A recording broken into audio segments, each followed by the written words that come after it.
What's up, everybody? My name is Jeremy Jones and I am back with another video. Today we're talking to Air Jordan 5 Grape. So stay tuned.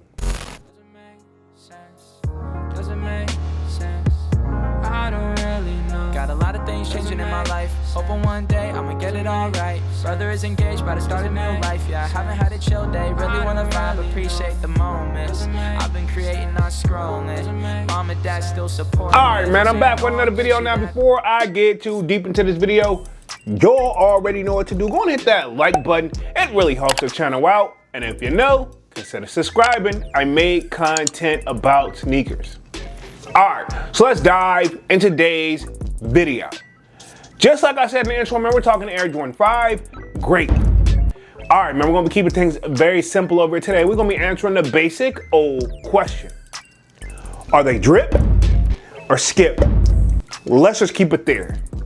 Alright, so first things first, these are set to release June 21st. To the best of my knowledge, coming in at a retail price of $215, right? Okay. And of course, you know the kid glance at the resale pricing right now. Look like they're averaging slightly above retail at roughly about $250 and up, depending on the size, right? Okay. Now, I do anticipate as we get closer to that release date that they'll probably drop right down to retail for a little bit. Again, this has kind of been one of those controversial shoes kind of just over time since the shoe has kind of come out, man. So we've seen this shoe retro quite a few times now. I think it originally dropped back in 1990s. And I mean, yeah, if you look at the shoe, it definitely screamed 90s all the way, which ironically is one of my favorite, like, I guess you can say, like, times of all time. Like, you know what I'm saying? If we want to break it down by decades, the 90s is one of my favorite eras. It's probably the word that I was looking for there, right? Okay, so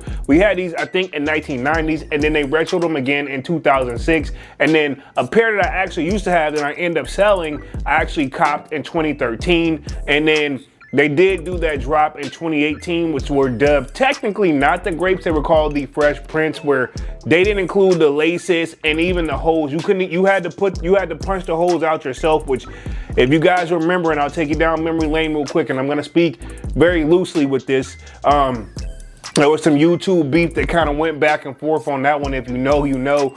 Very funny and good times back then, but I will say this, here we are, we're getting them again in 2025. Now the Bel Air joint, or I will say the Fresh Prince joints, my thing is this, I guess you can say, if you remember the show Fresh Prince of Bel Air with Will Smith, he was rocking these guys with no laces, but if I'm not mistaken, he still had the option to lace them if he wanted to, but that was kind of that controversial thing right there. But anyway, man, here we are.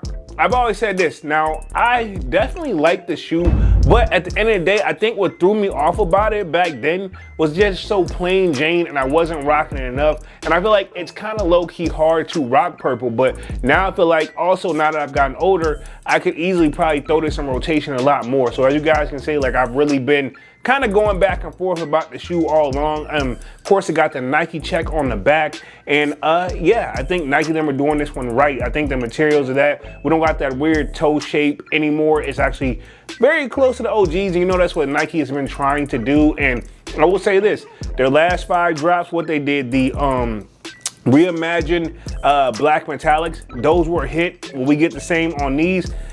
Very debatable, because I mean, at the end of the day, the shoe is majority white, right? Okay, but I feel like this is a great time to drop it while we're in the peak of summer. But it's probably a shoe that you probably wouldn't be able to get away and say, like, I want to say, let's say, like, any other season, like, you know what I'm saying? Maybe in spring and summer, right? But after that, it's pretty much over, because I don't see these being probably rocked around. And it's just my preference at the end of the day. I'm not saying you can't, right? But like in wintertime, maybe a no-go, you know what I'm saying? Fall time, maybe a no-go. So I mean, yeah, I mean, you can still get a great bit of wear on these guys, especially if you're into 5s. But overall for the kid though, I'm definitely gonna put these in the drip category. It's a dope shoe, it's a timeless classic shoe, and I'm kind of just on the fence, as you guys can see, about actually going for them. But right now, I'm leaning more towards a yes than a no, but that price tag has went up. It is $215, so definitely makes me think even more as I've been selective over the years. But overall for the kid though, these will be drip. But I want to know what you guys think down in the comment section, and we'll be going after these on June 21st, retailing at $215. And of course, let me know if you think they're drip or skip. All right, man, I'm gonna get up out of this thing and stop rambling, man. Y'all be sure to hit that like button. It really helps the channel out. And if you know, consider subscribing. I made content about sneakers. Again, my name is Jeremy Jones, and thank you for watching, and I'm out. I figure out we go, you figure out me.